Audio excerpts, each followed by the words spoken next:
Kaixo, hemen gatoz berriro ere euskerazko estreinaldi nabarmenak aipatzera.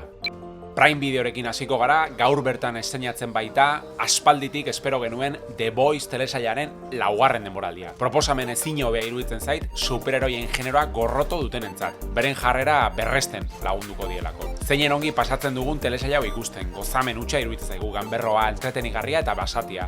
Superheroien munduko satira gupidabadea eta zorrotza. Superheroiak ospearen eraginpean jarrera zalantzagarriak hartzen dituzten mundu batean girotua dago, beren buruak ustelkeria bidean jarri eta oraindik eta ospetsuago bilakatzeko helburuz, gizateria arriskuan jarriko dute. Baina umore beltz eta entretenimendu horren muinean gainera idoloak behar dituen gizarte bati buruzko etsipenezko begirada ikaragarria eskaintzen du. Ikuspegi ezkor eta amoral horretan datza The Boysen indarra. Netflixen estreinaldi nabarmenik egon ez denez, iazko telesail bat gomendatuko dizuegu, Beef, umore beltzez jositako telesail bizia, nahiko basatia eta oso entretenigarria. Biez ezagunen arteko trafiko gorabera batek bien alderdirik ilunena azeleratuko duen gatazka sortuko du. Txikikeria dirudien gorabera arruntori tsunami bat eragingo duen urtanta izango da. Filminetik bi eduki.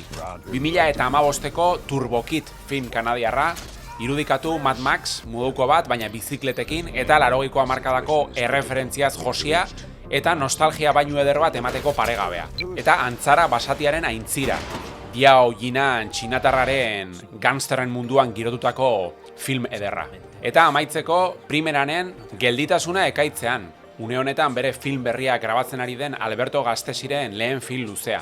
Loreto Mauleon, Inigo Gastesi, Aitor Beltran eta Bera Millan dira aktore nagusiak, pertsona batzuen arteko maitasun istorio ardatzartuz, iraganaren eta orainaren artean mugitzen den gidoi ederra osatu dute Alberto Gastesik eta Alex Merino.